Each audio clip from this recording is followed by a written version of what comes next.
western Macon County in southeastern Alabama. What? Southern Tallapoosa County, southeastern Coosa County, until 8:15 p.m. Central Daylight Time.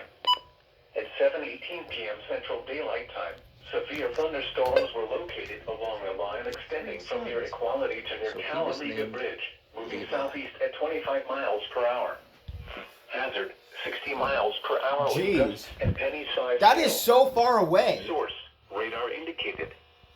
Impact, expects damage to roofs, siding. Why is it? How am I getting an alert that's so far away? Include Auburn, Tuskegee, Tallahassee, Notice Olga, Equality, Milstead, Eclectic, Shorter, Franklin, Martin, Dan, at Common, Eagles, Southern Lake Martin, Dexter, Liberty City, Western Lake Martin, Tallapoosa City, Victoryland, Talladega Bridge, and Still Waters Resort.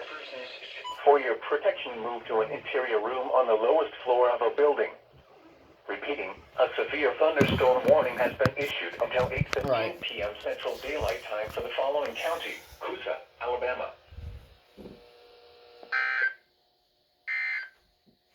That's probably the farthest away I've ever gotten an alert. Thunderstorm warning remains in effect until 7:30 p.m. Like Central Lee, Daylight Time for East Central Tilton and West Central Coosa County. like Lee County? Lee County? Bro, what?